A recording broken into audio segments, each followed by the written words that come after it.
DreamHack Open is brought to you by Astro, Monster Energy, Corsair, Hacks, and GGBet.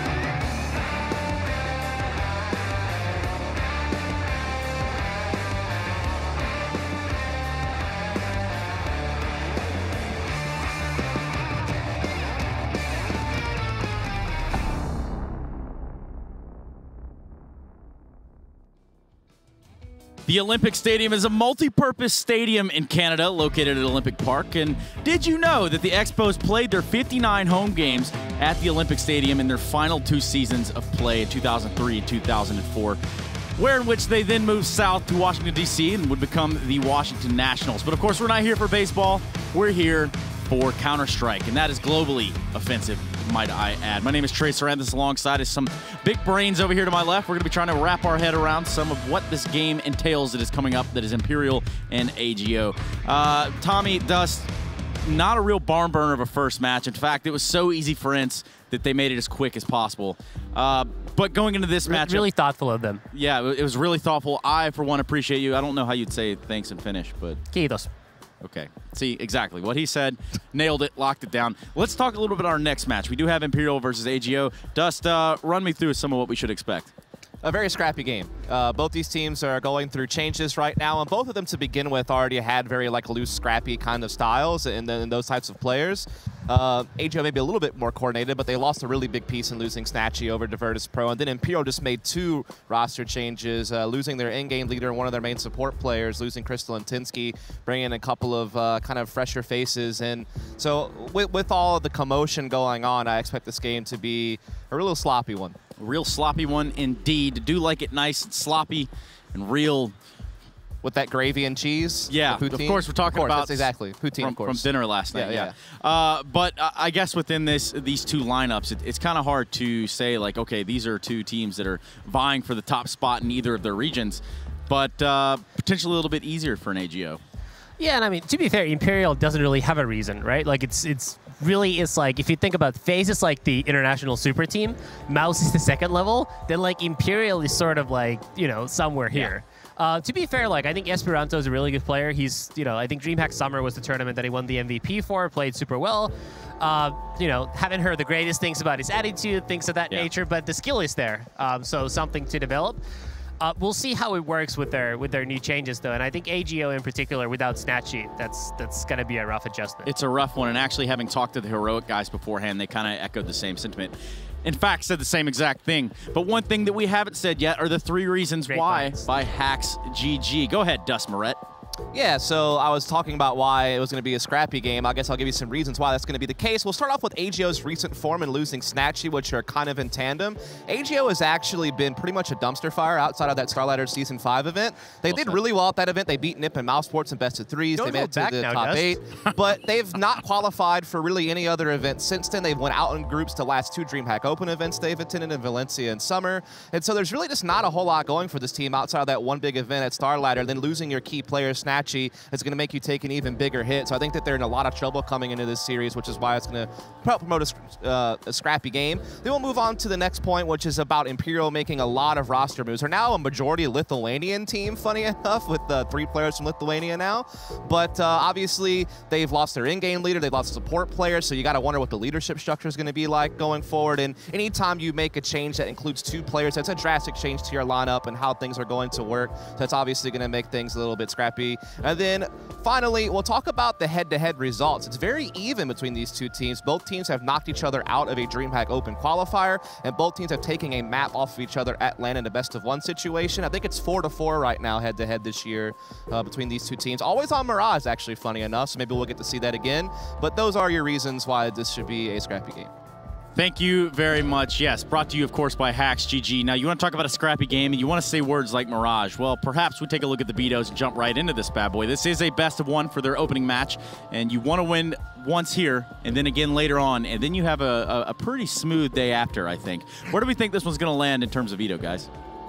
Well, I mean, we got one guy here who's pulling his laptop who has done like 8 hours of research to try to nail it down. And not only has he done the research, he actually is actively looking at his laptop. Yeah. Well, I don't really have to do a whole lot of work now, Lurpus, because it's pretty much already over. You know, they've already banned out really 5 maps. feels like I was actually really hoping for Mirage just to kind of settle the score there because they keep trading Mirage on each other, but actually AGO got rid of it right away, and we're actually going to go over to Train, which is actually probably one of AGO's best offline maps. So this is probably something they're going to be pretty happy about. I like Train. I honestly think that among teams that actually practice and play Train, it's probably the best map in the pool. I used to like Overpass best, but it just seems like no one really is there on Overpass now. Thing is, Astralis for a while was so dominant on it, no one really wanted to play them on it. And then once FaZe and MIBR kind of fell, or SK back then on the map, you know, it just seems like it doesn't really get played at a high level anymore. So yeah. I think Train is a fantastic map. I think it's a map where you need a lot of teamwork, but at the same time, there's a lot of room to be very dominant, especially on the CT side individually. Yeah, I'm just kind of curious about Imperial because I would say that Train was probably their best offline map as well throughout the year. But when you make a big roster change like this, do you still maintain that capability to be able to play that map, especially when you're losing your in-game leader? And I don't think there's really a true in-game leader on this team now. So I think that's going to make things a little bit tricky. I think the interesting thing is when they kicked Crystal, I remember Esperanto tweeted something fairly negative about him. Something along the lines of, you know, like, I should have actually mentioned this to production earlier. Maybe we could have brought up the tweet, but he said something along the lines of like, "Oh, the worst in-game leader I ever played with, doesn't understand Counter-Strike at all." Very smooth, but you know that's sort of the way he's been handling these things publicly. So you take it with a grain of salt. You know, truth is probably somewhere in the middle, but it does tell you that they clearly don't think that it's a big loss for them, and they don't think that they, or shouldn't at least think, that they've lost a lot or on the leadership side of things. Yeah, we can take a look at Imperial across the screen right now. You can see their names there on the bottom. They're in some of the players that I guess stick out from this Imperial lineup that are poised to make a big impact. I know there was some talk about Haji having stellar performances, but not necessarily anything that maybe sticks to the refrigerator. Yeah, the problem for me is, like, when I think of Haji, I think about that very disappointing Envious team who, you know, just really tried to make it work for the longest time and just could quite never get there. Also, by the way, am I seeing this right? Are Imperial sponsored by Snipe TV? Is that the case? It does look like it on their shoulders. And you know what? A lot of people don't really know what Snipe TV is. So perhaps I just tell you. If you want an even more DreamHack Open Montreal experience, you can get the DreamHack Digital Pass for a multi-view experience, highlights, and exclusive content by going to the link dreamhack.com/digitalpass. That's like the smoothest segue you could have ever hoped for, I feel like. Yeah, it just accidentally fell out of my mouth. I don't know. It's weird. Let's take a look at the other team. We got AGO on the other side of the equation. Chris Paul right here. Yeah, thanks for teeing that one up. AGO, a team hailing from Poland, with some names that have been around for quite a while. I guess you could talk about Furlan, you could talk about Groovy. Esp0 is another one that kind of rings out at me. What do we know about these guys? Yeah, I mean, these guys, like I said, have really had a lot of struggles in this year, except for that Starlighter Season 5 event. Losing your star player is also pretty rough. They have a couple of other players who can perform pretty well. I feel like Furlan and Grubby have typically been pretty good for this team as well, so it's not like they don't have any firepower left with Snatchy gone. But I just feel like the results haven't been there on any type of consistent basis. The one thing that I feel like they do have going for them is, in you know, stark contrast to the team they're going to be up against, they actually have really good team play. And they actually, like, they tend to play an aggressive style, but they're really good with their utility, and they're really good at playing off each other and having that chemistry, which is something I don't think Imperial will have. So I think that's like the one advantage they can leverage in this matchup, is just making sure that they're going to have the better playbook and that they're going to work together better tactically. I mean, that is the cornerstone. Those are the pillars of this game. Tommy, what do you got? I mean, like just said, I think this is more of a team, but the problem is, like, I think Imperial, if some of their players, particularly Esperanto, play well, I think they might have the individual skill to, you know, just kind of run them over regardless. Yeah. I also think, you know, this is the kind of team where, like, they're always going to be, well, I don't want to say always, because it looks like pretty soon Virtus Pro might be their feeder team, but for the time being, the second and third best Polish teams are always going to be sort of the feeders into Virtus Pro, and like that's just going to be demoralizing when you keep losing your star players. It is a little strange when they get plucked like that. And of course, I'm going to have to pluck you in the chat right now using the exclamation point IMP, not to be confused with Peter Dinklage. But we also have exclamation point AGO. Go ahead and get your Twitch votes in, because that is what it's all about. That's actually how we determine who wins these games. It's scripted, and you choose the outcome. Twitch chat's always right. I definitely didn't say that. There's definitely some questionable times in Twitch chat, and I have unfortunately lost the game here. Let's go ahead and start with some predictions, and perhaps we'll just start with you, Dust. I'm going to go with AGO because I just feel like they have a more stable foundation coming into this game. I think that Lurpus is right. Like, if someone like Esperanto or something pops off, I think the individual skills can be better on Imperial, but I just feel like there's more you can rely on AGO as far as, like, how they're going to approach the game. So I'll actually take them to take it. Next I have Imperial. I think they're going to rack up a lot of rounds on CT side, and they'll find a way to get the 5 or 6 that they need on the T side to close it out, which means now you get to close out this prediction because it's 1-1. Here's my prediction, and this isn't no prediction. This is the way it's going to be. Oh. Imperial are about to shut these polls out. It's over. And just like that, boom, pop goes the weasel, and we are ready to get into game. But not before we take a look at the Twitch chat results. I asked you to play along, stop spamming Kappa, PogChamp, all that nonsense.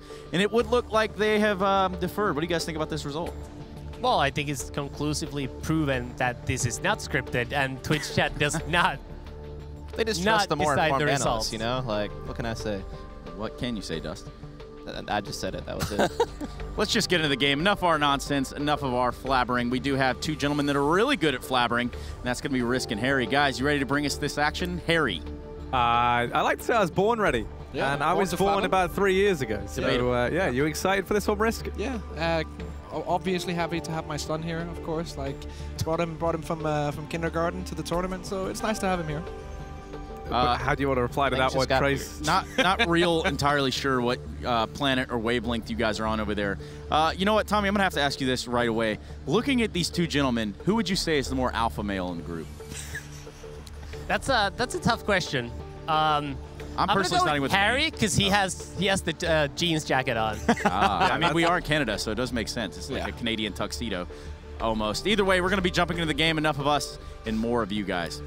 All right, thank you. Yeah, cheers. That was good. I can't believe I did that. You know, what can I say? Thank you. Can't believe you've done this. I can't believe I've done this. Yeah, no, honestly. I'm excited for this one, though, Risk. I am. You know, I think this is going to be a much closer game. We get to see Train as well, I think was the map off the top of my head. Yes. Which is always exciting. I like a bit of variation. You know, we see a lot of Mirage nowadays. And maybe it's time that map took an extended vacation. We bring in Canals. When's that happening? Yeah, I don't know, man. I think it's going to be a long time before that happens. But yeah, interested in this because, of course, Imperial, a team based around, of course, Esperanto, who's on the screen right now, but also Nuke and Hachi, both great AWPers. And usually on Train, you can get that secondary AWP going, especially on the CT side. It can bring you so much extra firepower if you have that good secondary AWP. A lot of teams right now, currently in the meta, is taking use of that. And I feel like Hachi and Nuke could be game deciding for this one for me. So yeah, I'm looking forward to seeing how the polls from AGO are going to answer back to this, because as the desk said, they should have the more strategical control of the game. The question is the firepower of Imperial. Is it going to be enough? Yeah, I mean, this is an interesting one for me, because whenever we look at these 2 teams historically, it seems like Imperial seem to be the guys coming out on top. Yeah. But the reason why that's kind of curious to me is, I would argue AGO, at least, you know, you think like when they had Snatchy and stuff, they were probably the better team when they were having those sorts of, you know, duking things out, both in qualifiers, previous DreamHack events we've seen them play. We saw them play as well at Summer off the top of my head. That was another one. Yep. And, you know, it's been Imperial finding success most of the time. But I think this is where the tables flip. I think this is where AGO take it. Oh, okay. So you're on the AGO train. I am. I'm gonna just for the storyline, gonna go the other way and say Imperial, and my man Neil M is gonna take it. Yeah, I mean that was the thing that was really drawing me towards picking Imperial. You know, a little bit of Neil. I love it. He's a good guy. Yeah, he's the guy who stands behind Imperial and gets credit for stuff for doing that, and he's very good at it. Yeah, he has the weirdest accent in the world. He's so hard to understand sometimes. I mean, that's just like the, you know, that's just like a big middle finger to Ireland from you. Oh, I like Ireland. Oh. It's a great. They do. It's a great. It's great. Yeah. They make many good products, you know, that I enjoy. Okay. Like what? What products are Ireland famous for making? Whiskey, of course. Okay, there we go. Whiskey, of course. Yeah. I thought that was like... Enjoy in a responsible amount, and you have to be over the limit in your country. There we go. Yeah, fair enough. That's save that, you know? Yeah. Lawyered. Right, it's the Risk. You've gone for the way of Imperial. Yes. Who's the guy to keep an eye on?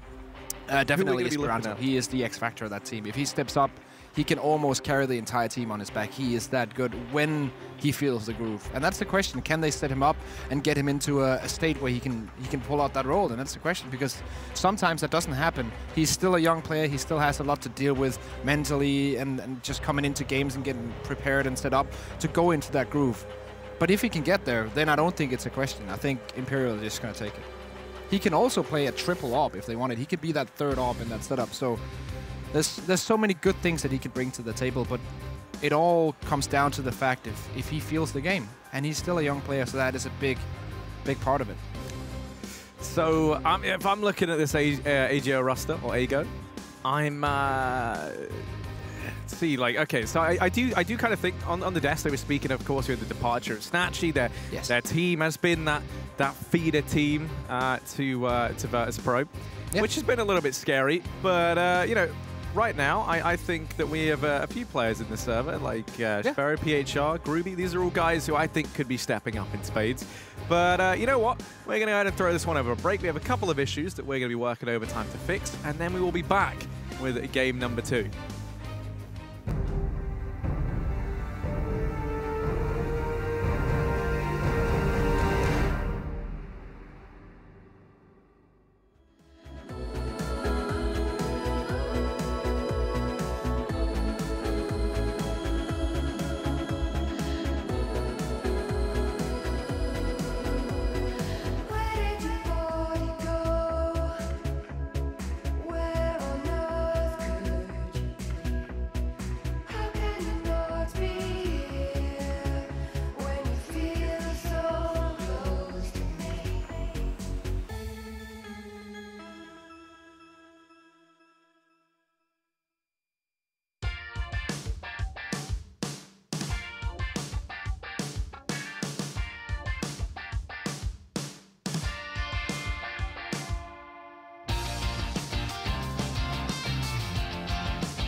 She's pulling out with all her might.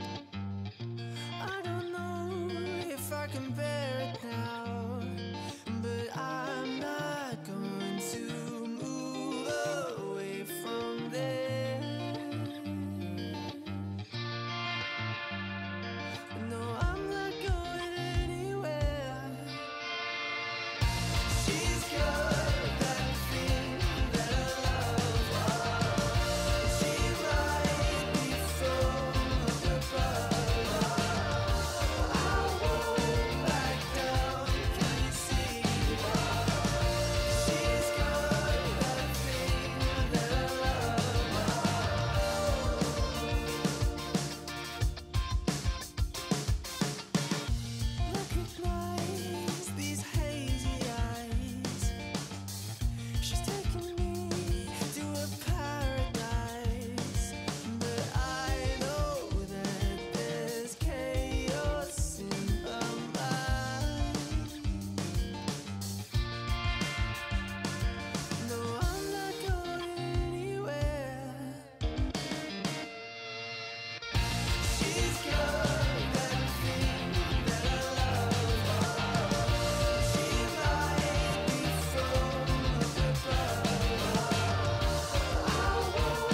Well, we've had quite enough of the D_lays. We're going to be heading on through to D_train. Hey. Chris, there we go. That's the opener we wanted. How are you doing? I'm excited for this one. We've already kind of spoke about our thoughts briefly, but you want to just give me your thoughts and feelings heading on into this game.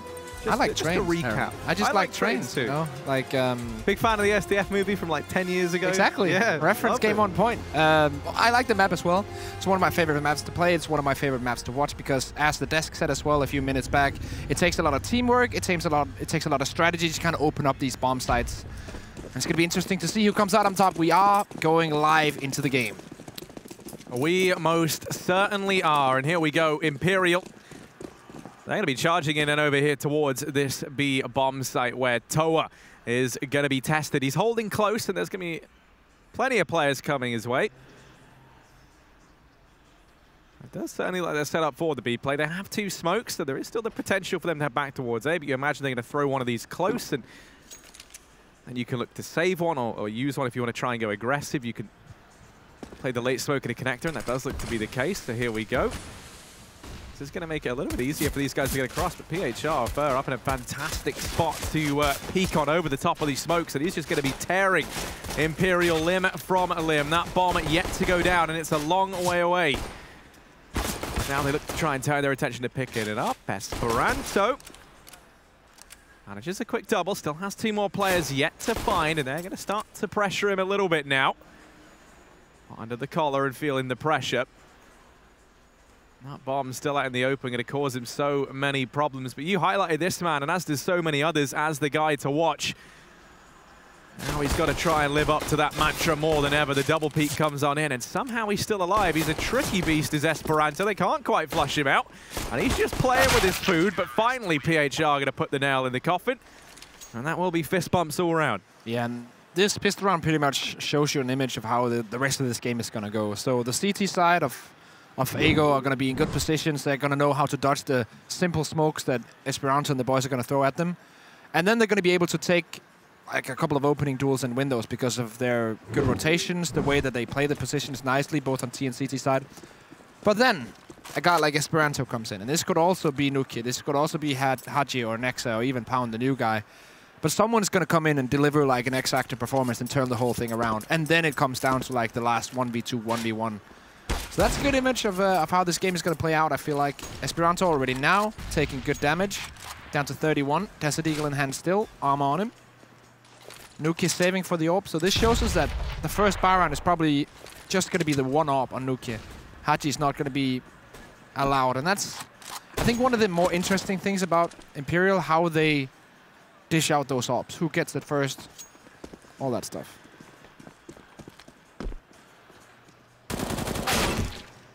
Okay. Oh. Okay, a little bit of a double deke. So at first, wasn't really too invested, but now, my goodness, Imperial, they've regained that man advantage. Now they're going to go running with a hop, skip, and a jump over here towards the B-bomb site. All 4 players grouped up. Back at the oldie faithful, and Toa, he's going to spot out that first man, drops the Incendiary, and that's going to buy them time as now he falls back inside of that B-bomb site. There's one smoke on Esperanto, so if they're going to go inside, that has to come either towards lower or straight towards the connector. He's actually going to smoke lower, and that's going to be the fake. Oh, will it? Oh, okay, they're just going to wait it. So delayed push. PHR can't see anything on the lower, but he has perfect vision when they want to go into the side. And this might be the luckiest timing ever for the T side, but Toa is there. Oh, never mind. PHR turned this whole round upside down, and there we go. That will be the end of it. Now, here's Joe find a second. In spite of Imperial's best efforts. Nice double deagle down towards Ivy, but still early days. And I am glad we get to see the replay of this. It's the second one. Oh, yeah, that's a beauty. But won't be buying anytime soon. They weren't able to get the bomb down in the pistol, if you recall. They take the B bomb site, but it got dropped out of the open, and now similar kind of straights in that round there. The bomb gets caught crossing, and it all kind of falls apart around them. Now it is going to be just an eco. A chance for AGO to pull ahead. But just been informed very, very quickly. We have a couple of TeamSpeak issues. Yeah. Which is all well and good. Give me a time to have the iconic duo of a monster and a coffee. Mix them together? I don't know if I'd recommend it like that, but maybe. I've never tried Risk. I've never tried either. We can do that live on It stream sounds like for you. like an interesting experience. It's just a lot of caffeine, a lot of wake me up juice. Yeah. Don't really need it right now, but maybe as the tournament progresses, we're gonna watch so much CS. Maybe I'll need it. We'll keep it in the backup. Well, that's an idea we can pitch to someone another day. Risk right now, just working overtime to fix the TeamSpeak issues. You can see wonderful admins up there working overtime. Always good, guys. There's so many people involved in this whole like DreamHack setup with all the events, all the opens, the masters, everything. That's what's so astonishing though, is DreamHack always use the for the most part use the same like squad, right? Every event. Same crew. Think how much traveling these guys do. Yeah. It's mental. Not to mention, these guys could build you a stage in probably about an hour. Like the speed. It was like they set it up in a day and they break it yeah. down in 6 hours. It's insane. They are really the unsung heroes of all of DreamHack's events, in my opinion. Most definitely, Risk. There we go. Sending some love their way. Rome might not have been built in a day, but my goodness, this wonderful stadium that we're in right now, certainly. Well, not the stadium, but the stuff inside of it was. That was built. When was it, Risk? You had this all prepared? 1976, the Summer Olympics. The good old days. The good old days. From your youth. Yes. You were just a young, sprightly 30-year-old man then. Yes. My son. How would that make you now? Like 80? Yeah. That's pretty old. I'm an old man, you know. That's the Danish healthcare, you know. Just keeps you alive. Is that the key to teams like Astralis and North's success then? Just staying alive for 100 years. Outlast the opposition, you know. Just win by attrition. Yep. It's the natural way. As we do have the trophy there. I actually love the trophies as well. Like I mean, we've had to stare at them a lot with the good old camera panning, and they're such. I mean, I want a trophy. Yeah, I want one of those at home. I will never get one. No. Because for that you have to be good at something, and you see, Risk. Well, you have to be good at Counter-Strike. Yeah, that's true. And you've played with me. Yeah. I'm not that good at Counter-Strike, Risk. But then again, you're not that bad either. Neither are you. No, and I think definitely. we come full circle enough to make someone with the knowledge of someone who is like competent. Yeah, if we could mix our talents, maybe we could become like a tier 4 Counter-Strike player. Wouldn't that be just the best? That is a life of a king right there. I don't even know where I'm going with this, Risk. There we go. Speaking of kings, there's one in the screen right now. Yeah. King of, I don't know. Imperial? Yeah. The Empire? King of the Empire. There we go. Is Neil. That, of course, is the coach behind this team. Now, quite interesting. You know, he'd only been in the roster a short while, and I think they picked up their win. I believe it was Copenhagen Games, but it might not have been. It might have been another event. Copenhagen Games was when they started out. That was with the Cillian still on the roster. Yes, and there as well was one of their first events with Neil. That was a very emotional time. Since then, they haven't hoisted too many a trophy, but you would love for them to find some success here, wouldn't you? Oh, for sure. They're one of these teams that it's very interesting to follow because it's basically made up of FPL talents. It's basically the best individual players who wouldn't normally get a chance on a team. And now, as we're back into the game, we're going to see if these talents can bring the game to a regular team, a team that, yes, might be a feeder team to teams like Virtus Pro, but nonetheless, a solid setup in Poland. Polish players with former major experience against Imperial. And it seems like everyone's gotten connected into the server now, so the full Glock train will be able to roll in. Yeah, this is just a round now where AGO are looking to try and keep things clean. Oh, PH up. He's going to be up here, and he's doing exactly that as he cleans up shop up towards the toilets. It is just going to be no one as everyone gets picked apart limb by limb. There you go, waltzing on out into the crosshair of Sparrow and PH Sharp, and that will be the round. 3-0 lead early on here for AGO on their CT side, but now this first buy round about to be coming on in Risk. Yeah. And I'm excited to see what happens. We've waited long enough now to get into this first buy round. Yeah, I want to see the AK of Esperanto and how they can set up his play mainly towards the outside. Nukia's up as well, very interesting to see. No utility around it this time around, so not really the best of setups, but definitely a setup that can do some damage. For now, it's passive to begin with for Imperial. One player left behind in T-spawn, ready to throw the smoke. Toe up. Guarding that inside, but doesn't see anyone just yet. Shoulder peeking out. Gets spotted, and now can mull off lower and hold it. Calls for the rotation as well. So outside is slowly opening up, but Groovy straight through the wall, I think that was. Next, he just completely demolished. Yeah, the wall bang, you know. You really hate / love to see it. It depends on what team you're rooting for. And for me, big AGO fan, I absolutely adore it. Furling going to go to find himself one more. This is where, yeah, Nuki and Esperanto need to step up and get something done. They haven't found a single duel so far. Yeah, I mean, giving away one man, bad enough without trading, but they've gone ahead and, you know, feel a bit unfortunate losing Nexter in that way for Imperial. Never actually given the chance to find a trade, but Nuki going to be able to find himself one. That's Furlan. Oh, Sparrow, though, with a nice shot. Esperanto locked down PHR, taking out Haji, and this is probably the end of the round. Nuki now all alone and with an AWP. Completely demolished. 4 players surviving for AGO. This is looking very nice for them. Yeah, this is quite the start here for the Poles. They're going to be feeling good looking to the future. Starting, of course, over on that CT side. This is usually a pretty decent map for them as well. But, you know, getting these rounds early on, allowing someone like PHR to go 10-0 as well is going to be worth its weight in gold. But there's no money left for Imperial Risk. We're used to seeing this. It's just Eagles. Oh, Esperanto just cannot catch a break. He's been naded down to 28 HP already. I think that was 3 to 4 nades thrown into team main. Luckily for the rest of the team, there was only Esperanto there, so imagine if they had 3 or 4 players stacked in that team main. That would have been a mess, to be honest. Esperanto taken out now. Even though this is not that important of a round, Imperial are still going to try to do some economical damage here. At least take down 2 M4s, potentially even 3, maybe the AWP. But so far, they're just getting shut down completely. There's nothing here.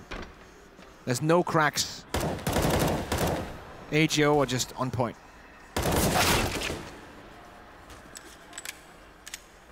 And it's actually funny going into the veto process for this one, as we do see Nuki and Haji, the 2 last remaining, that Imperial let Train kind of come in. Because AGO, with the current lineup, they're 5-1 on this map. And the only game they lost was a very close game where Windogo played extremely well. So, yeah. AGO looking good on Train and looking good so far as well. Only losing 1 player. Once more, building economy. Yeah, this is scary for any of the Imperial fans out there. This is really not the debut and hope they have here on day 1 of DreamHack Open at Montreal. And also with a Frenchman in the lineup, of course. We're in the region of Quebec, so there will be French speaking. So true. I didn't even think Haji feels at home, I think. Been practicing my French. Have you? Yeah, it's not very good. French? No. Oh, okay. I'll wait. Not practicing enough then, Riz. I found out that it's actually not Montreal, it's Montreal. That's how you actually pronounce it with the French accent. Everything's a Royale these days. Battle Royale. Montreal. I can't think of any others. It's just slowly but surely seeping into CSGO as well. It is. But this game's feeling a bit like a Battle Royale right now. Every man for themselves over on the side of Imperial. They're going to be heading over here towards this B bomb site, leaving a man to keep an eye on Ivy. Won't be spying anything just yet, but there is Furlan toying with him. That bomb once again making its way over here towards this B bomb site. Imperial, they've had good kind of luck / success at actually being able to get out into the bomb site, but they haven't got that bomb down yet inside of B. This time, though, with Poon wrapping on round through the back line. He could do so much damage. Toa is going to be left high and dry. As now he looks to try and hold down this site all on his lonesome. He hears that bomb plant come on through. And he has been allowed to sneak on up. Spots that Esperanto, so he's going to fall. The bomb now out in the open. And Groovy going to manage one more, but it's the aggression to pan out. Haji left in a 1v1.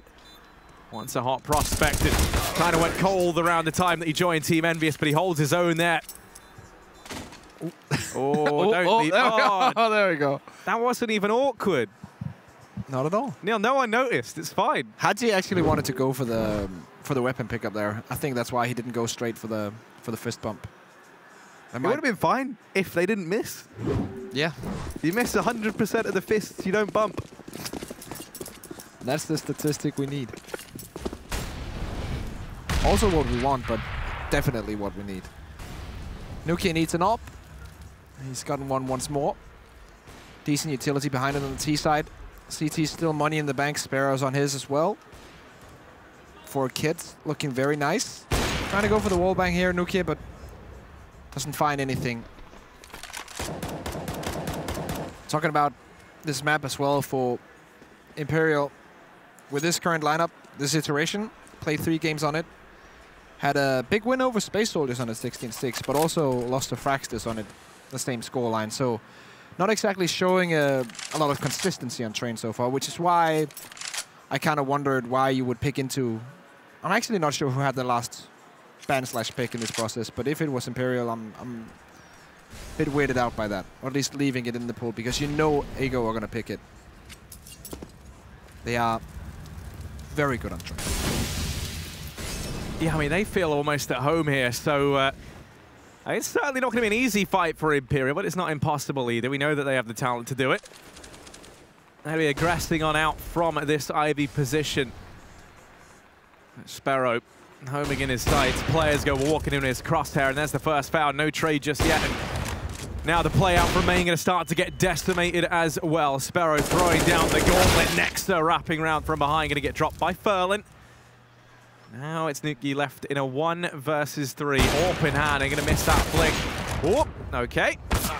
Let's manage that, but Sparrow's going to trade straight back. So a 6th round for AGO. And once again, what we see from Imperial is the fact that they're very good at taking the individual duels and eventually, if a frag comes in from the other side, then getting the refrag. So a lot of the fundamentals on how to play attacking aggressive T side is there. The problem is that I don't really feel like their setups and their executes are there yet. I haven't really seen anything yet from them to show me, okay, they really master an outside play with smokes and everything and complete timings from 3 different directions. They're very good at taking duels and winning duels, but that seems to be kind of it. And if you really can't open up with 2 frags, for example, Esperanto coming into a bomb site, getting 2 frags and then going into post plant, it's going to be very hard against the rigid structure of AGO, or AGO, if you will, because they're not going to give you an inch. Their structure is perfect. Oh, most definitely. And now, you know, really going to try and test the B bomb site once again, but they have not had much success here. We've seen Ego be able to repel these time and time again, and Toa is no stranger to denying presence inside of B. And oh my goodness, he is a perfect example when you need him to be. Groovy going to mop things up at the very end, and AGO a 7th round. The fist bumps are connecting, the team synergy's there. Toa has a smile on his face as they steamroll ahead once again. 7-1 scoreline. This is where some of the more, can you say, inexperienced teams will kind of take their foot off the gas and kind of relax a little bit. That has to be not the case of AGO, because they have to gain as many rounds as they can. Because when Imperial gets on that CT side, they're not going to be able to do that much. Imperial are very, very strong on the CT side of Train. So AGO just has to rack up as much as they can right now. They have to not let go and keep pushing. Aggressive play is the way to go and make it work. 2 players inside, cleaning house. 1 player in hot dog as well. This is just an eco, but very nice to see that they kind of change the pace and how they play CT here. Nice little tap from SP, but doesn't get anything out of it. This is just brutal right now. AGO going to be up 8-1, and that's pretty disheartening. A pause called on him by the sounds of things. A chance for a big old speech to come on out from Neil, perhaps. Yeah. What would you be saying to Imperial, though? I mean, what's going wrong right now? That's kind of the issue. This aggression, they're having a hard time really kind of getting a leash on Ego, and I feel like you definitely can't give them as much ground as they have been. But I don't know, what would you change? How would you switch this up, Risk? So what I would do right now if I was Imperial was just to run one of those standard plays that you have like on page 1 in the strat book, where you know everyone knows exactly what they're doing, everyone knows the position in the east smoke. Maybe do like the triple smokestack inside, where you also mollow down towards the side where behind the barrels thing. So just use your utility, use your setups, use your strategies But also, that's where I feel like Imperial sometimes will come a bit short. If they have a good setup, this is where they want to toss it in and just get it going. Get some opening frags, get into post-plant. Just get the confidence on getting far into the rounds. Because they haven't been doing that so far. They've been getting shot down in the early parts of the round every single time about the one they have. Yeah, well, they had some time just then to speak with their coach. It's well known within UKCS that Neil does some amazing things in about 20 seconds. So maybe he's come up with a plan here for the Imperial boys. And they are going to be holding their ground. This time, you notice AGO in response to that pause, they're playing a little bit different. You don't have that same aggression over towards B, and it's good that they don't because they had players there. I think you even had a man playing the anti-flash as well. So they were fully set up for the aggression. Oh, that's a nice timing from Furlan. There was even the refrag potential from Pound, but he somehow didn't go for it, somehow didn't see it. And now the secondary play is taken out. So this is a 2-1. PHR spraying down towards Popdog, and this round has been decimated. Once again, 4 players surviving. Economy is building, confidence is building. Everything is going the way of AGO. Yeah, most certainly is. These guys do not even look tested right now. Calm, composed. Look at this from PHR as well. I mean, just decimating Imperial in every single fight that comes on through. And now they've gone for the partial buy-in here. Yeah, you can kind of see what they wanted to do there, Imperial. They wanted to go for the outside wrap from 3 different positions. But then, when you instantly lose 2 for 1, that's when it all falls apart. But Furlan going aggressive now. Yeah, he's about to get tested. He had a fantastic run here last round, and oh my goodness, Furlan. Well, okay, there's a smoke there. He's going to try and manage himself a 4th. This was just up against the partial buy, but still, time and time again, they get shut down over here, and Esperanto's managed to with the Deegs. So start to write this round off, but he now looks to try and make us believe. 6 HP and a dream. There's Toa to put that dream, I don't know, I'm going to go with that, in the old dream catcher. That'll do. You can't put a dream in bed, though. You need to be in bed is the issue. Okay. To dream. I'm going to give you that. One thing that they're definitely dreaming about on Esperanto's side is to lock down the economy of AGO, and that's why maybe you would get excited for the 2 deagle kills there. But then you look over the scoreboard of AGO, like 2 players on 16k before buying. They have enough money to buy for the rest of this half. So even though SB gets 2 nice deagle kills, it doesn't really matter in the big picture because the economy is already running rampant for the Polish guys. Oh, that's a nice setup. And this is something else I've been excited about since Snatchy left, was this addition of Sparrow, because I think, you know, he was, I believe he'd played with Furlan and stuff before, back in like a previous iteration of Kingwin. Yeah. But, you know, so he already had kind of familiarities with the dynamics there, what he'd be needed to do, but he's looked fantastic in a lot of the games that they've had with him.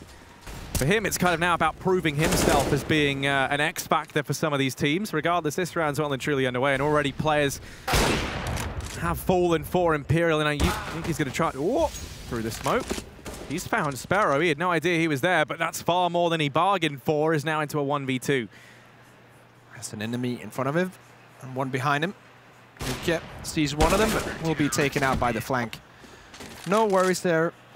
Not building the greatest of economy with only 2 players surviving, but at this point they don't really care. They just want to rack up the rounds, AGO. And Imperial, it's just every single time they get an inch, the refrag just comes in, or the timing peak comes in for the CT side.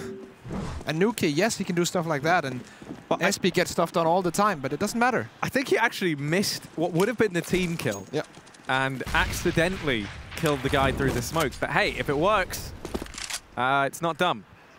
The problem is it doesn't really give them anything. No, definitely not. That's the one issue. I mean, there's no real consolations you can take away from this now. That's kind of the problem.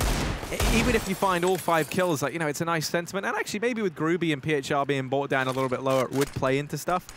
But, you know, they just need to be getting rounds now over on the side of Imperial. They might be on the T side, which is the less favored of the 2, I guess, but it's not this CT sided. You at least need for like 4 or 5 rounds on the T side to just have a respectable chance of winning the second half. And we know that Imperial, they have a good CT side where they can potentially rack up 10 rounds, but with only 1 on T side, that's going to be way too hard for them. Well, it's back to basics, back to B here for Imperial. They're looking to try and rekindle an old flame. Toa is here. The Spiteful X, as they go rushing on through, and they do manage to find him at the very least. They finally toppled the man that's caused them so many problems, and a missed shot from Berlin. Doesn't miss it the Hadji second round. And as you say it, Hadji plucked from the sky, courtesy of Sparrow. Missed shot, and out in the open. Next, they're going to manage one more. This is a chance now for Imperial to start to find some rounds. Next up, in with a quick double, leaves all the pressure onto Groovy. And it's just not happening. Next set, 3K. Imperial going to manage themselves a second. And they find the first crack in the defense, and to be honest, in this situation, it's actually not down to the structure of PHR and all the boys from AGO. The structure was fine. They had 2 or 3 players that missed shots that, like, almost 90% chance or 100% chance that they wouldn't normally miss. And if you miss 2 or 3 of those, like, the round is just over. Imperial, they have good fragging players, they have good aim players. They are going to punish anything in that category if you just miss that shot. Now, 2 on the board. Money is still great for AGO. They can definitely get another buy-in if they lose this one as well. But Imperial, they got the AWP on Nukia. They have some utility behind it. I want to see a full, like, execute. Look at that, the timing once again. PHR taking one out. Sparrow putting down the Molotov, locking down Pop Dog. What's the plan now? 2 players low, 1 already dead. And only 1 smoke remaining. So that's a big kill to find from Imperial's AWP. Damage might have been done, but it's a late trade for his partner in crime, Hadji, who went down over in Pop. Now, once again, it's Toa. All that stands between Imperial and this B bomb site. They might have been able to get past it last time, but this time around, Toa starts off well. What happens? Esperanto, quick double. 3 kills to his name in total. Has to complete 4 if he wants to hold on to this round. The bomb is dropped down towards the ramp, and he has to go back for it. Gruby's been fantastic in these clutches, but so has Esperanto time and time again. What happens when... Oh, he has the Molotov. Objects He has the Molotov. Esperanto, 4 kills, and that's going to be Imperial finding their 3rd round. So that was all locked in. As you tried to highlight, Risk, he had the Molotov as well. He could have fallen back and played that more passive, but he does take the fight. That will be Imperial finding themselves one.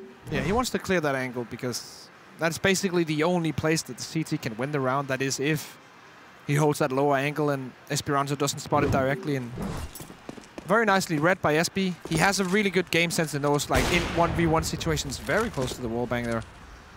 Doesn't hit it. But that's again like the intelligence, the game intelligence from SB in that situation. He can just read the round and knows where his opponent has the best chance of killing him. And he just goes straight for the kill, straight for the pre-fire almost.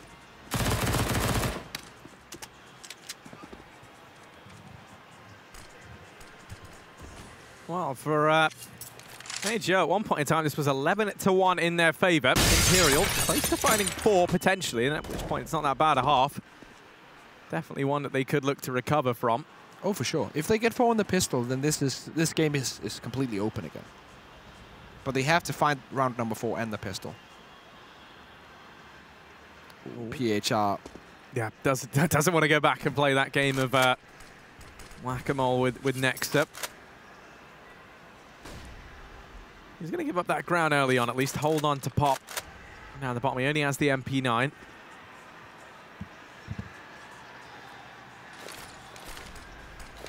Now 35 seconds left. Imperial walking on in towards the A-bomb site. Groovy going to be the first man to fall, and that now leaves the pressure on it to Sparrow. PHR finds the frag down in Pop Dog. It is just going to be Nuki and Hadji left alive. 14 Imperial, but Hadji managing 1 and a second as well. Chaining together a couple of kills to make this round possible. Now leaves Toa in the firing line, but 10 seconds left. It's one. The bomb dropped. The Molotov's gone down and on it, and Hadji running on through, has to find the kill, but it's not going to happen. AGO able to hold strong and find themselves a 12th round. It gets a bit tense in that 1v1 there.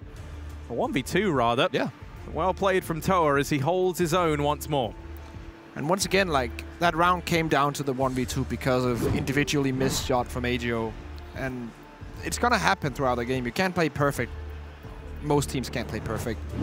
And it's gonna happen. So rounds like that, it's good to have someone who can step up and take those clutch situations. They make it work 3-2. It's a very rough first half for Imperial. I mean, yeah, that is certainly not the debut these guys wanted. I think, you know, we saw them a little bit prior to them playing. They all seemed in quite high spirits, reasonably confident, but that's definitely been shaken up a bit now, I think it's fair to say. There you go, know that a pistol round win here, and then picking up the 2 anti-ecos guarantees them match point.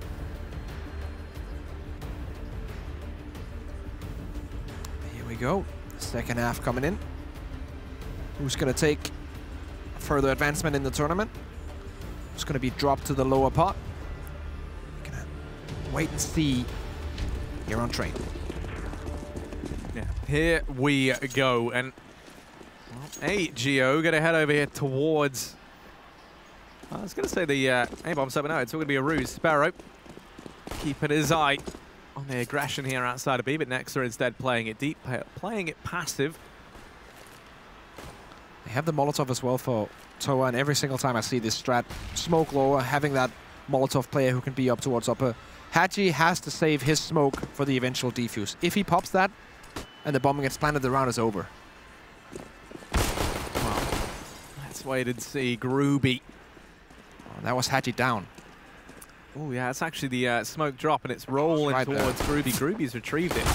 If he's going to go to get rid of that straight away, and that there, not only does it block off the rotation in through connector, but that is the one thing that Imperial had. This round is over, Harry. Yeah, there should be no way back into it. 2-man advantage taken, the Molotov up on AGO. Time already looking like it's too far gone. The rest is just a formality. And AGO are going to be finding themselves the pistol round here. This should be the game going their way. That's such a nice and simple way to just approach the pistol. The smoke down to lower. Have a player with a flashbang to flash in as well to take control of the side. Then go aggressive with 2 or 3 players, not too much, like we have Groovy in this position. And then just have 1 player upper with the Molotov. Like, as long as you get an entry onto the side and you get into post plant, your opponent has to pull out like the sickest trick in the book to bring the round back. Oh. Well, okay. She's no stranger to providing us with some of the filthiest tricks in the book, as you say. Oh, okay, SB. Esperanto as well. Has the Galil to try and fight back with. That bomb still yet to go down, and these Deegs closing the gap. Nexa gonna manage one more. Pulls the man advantage back in favor of Imperial. AGO gonna try and contest. Do all they can, and with the bomb on the back of Furlan, they now look to try and make a hasty exit. They have turned this round back into their favor. It's Esperanto, one of the most talked about men on this Imperial roster, now in a 1v2 versus Furlan and PHR. 2 flashes and a smoke on Furlan. Esperanto going for the long flank. Surely they're going to be watching this angle. Yeah, with both players here. Tricky, but Esperanto finds that first. He's not ready for Furlan, but Furlan's let him get by it. He doesn't have a Molotov either, but he takes the peak and it will prevail the pressure too much. And a cool head over on the side of AGO. That is going to be the round. Yeah, I like the decision making there. So basically, when your first man dies like that to Esperanto, you can either go for the straight refrag. With the timing, you have maybe a 60, 65, maybe 70% chance of winning that duel. But if he just waits back, Esperanto's not going to think that he's upper because he just passed that. He's going to think, okay, if he was there, he would have refragged. And then he puts himself in a position, the last remaining T, where he has like an 80, 90% of winning the 1v1 instead of 60 to 70%. And it's like these small situations that you have to kind of crunch the numbers in a second time and find out what you want to do. Decision making on point. SMP9 on Nexa doing damage. You're going to get Molotov'd out. You speak about crunching the numbers as well. The numbers have certainly been crunched over on the side of Imperial. The money has all gone into this one round. They've put all their eggs into one metaphorical basket. And Toa going to make things complicated for them. And he's been allowed to retrieve an AK, but players on either side. Hadji helps out, and Sparrow locked in what was a 1v2. The bomb's going to be planted for him. Hadji versus Sparrow. Hadji doesn't have a kit. Ooh, Ooh, the latest edition of this AGO roster going to hold his own in the clutch. And that's going to be match point now in favor of the Poles. Yeah, they've been playing really, really well so far. They certainly have. It's been very methodical as well. You can see there's been... Very structured also. Yeah. They haven't been getting overzealous. You know, it's still been pretty serious faces all around, you know, all things considered. They're not letting this be over till it's over. And, you know, we know a couple of teams out there do tend to kind of believe they've won a little too early. AGO certainly aren't a team to do that. Now they're going to be charging in. I was going to say over here towards B, but don't know they want to risk it just yet. Instead, playing a bit of a slower default. No, they do go charging on through. Nice refract from Toa. Goes for the third one as well, but the bomb now alone on the bomb side. It's going to go for the plant. CT's pushing upper. This is a very hard round to win for PHR and the boys. Groovy finding one though, Haji down. Groovy in the upper position, that leaves the lower flank completely open for PHR, and he's going to find SP. Pound, the last man remaining. He's going to be taken out. It's going to be AGO, Polish side taking the victory in their first game here. DreamHack Open Montreal. Yeah, they're going to be feeling fantastic about that as well, because what a fashion to take it in. A absolutely monstrous victory here from AGO. It's quick, it's decisive, and it sets the tone for how they want to be looking into the next few days as well. All in all, I think fantastic stuff from them. Yeah, definitely interesting team to look for the rest of the tournament as well. They have their Polish counterpart in King Queen, of course, as well. So that's going to be an interesting matchup if we go there. But AGO showing that the structure's there, everyone's there, everyone's showing up. There's no one who's falling through, and they just look like a solid team. They certainly did, and you know, I mean, everyone kind of was debating the what the departure of Snatchy might spell for the team, how Sparrow's going to slot into things, looking at the future, but he seems to be a pretty good fit right now. But, you know, you and I could talk about this all day long, Risk. We're going to throw this over to someone whose job it is to talk about it. It's going to be Trace and the rest of the gang on the desk. Thank you very much, Harold. Do appreciate you as always. Now, it's hard for me to say this was a fantastic showing by AGO, or was this an absolute trash can, all things have gone wrong case for Imperial? I think it's what Dust, the word Dust used to Dumpster fire. I was referring to AGO's recent results, but now I will eat my words on that. But they still work now in favor of Imperial. But yeah, they just look so uncoordinated on their T side. I do have to give some credit to AGO. I think AGO did a really good job getting aggressive right at the right moments to like disrupt something that Imperial was trying to set up. They also had really good utility to like break up executes, and so like one person would push out lower ramp, for example. Incendiary comes in because Imperial didn't bait utility well enough, and so the team gets separated. And so I feel like a lot of the timings that Imperial tried to use just got absolutely crushed, and just no one really showed up to play from the Imperial side. Not one single person had a good game on that team. Meanwhile, AGO were looking really crisp, good team play, as we talked about before. Again, that's what they're kind of known for, is having that good chemistry. Definitely saw a lot of that in that game. And I think at least on the CT showing, which was really strong here in the first half, you could basically see this game going in the way it did. You didn't see AGO getting overconfident. You didn't see them getting complacent in the fact that they were leading at 11-1 at one point. They weren't making individual pushes and being punished for it. They were playing a sound game, some might say. Yeah, I mean, they basically played like we said that they used to be playing with Snatchy, just with maybe a little less individual skill, in the sense that, you know, they played coordinated CS, they had good team play, they didn't make a lot of mistakes.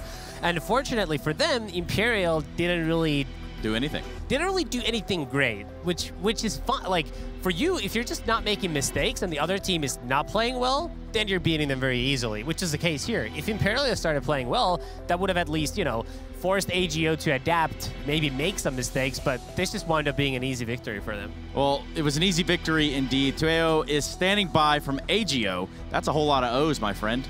Yes, of course. And a lot of W's for you guys. Congratulations on winning your opening match. Very well done. Let's talk a little bit about how powerful your first half was and kind of what the team mentality was. I know if we win Knives, it's going to be like more, the game will be more about the momentum, because you can gain a lot of rounds on City. And we train a lot after the change, so we felt confident coming into the map, and Imperial felt a bit off today, so yeah.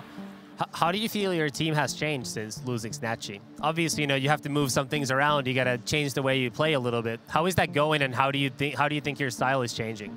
And basically, when we enter the sites, like executes and stuff, the change is pretty much that Snatchy was always the entry fragger, and Sparrow is more like holding the angle and let the rifles go first.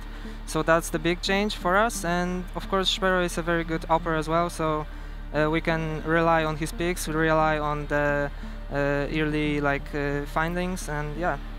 It's the main thing was about the executes, where Snatchy was more like entry fragger. Even with op, he's so aggressive, so and really good at that. So yeah, we were using that. But now with Sparrow, we changed that to make the rifles more aggressive. Right. Are you? I'm guessing you're back to leading the team. Is that correct? Of course. Okay. So. I guess I was just kind of wondering, like, I know that some of the most recent results for you guys haven't been as good as you probably would have hoped for, like the last couple of DreamHack Open events. You guys went out in the group stages. Why do you think that was happening, and what adjustments are you trying to make to solve those problems?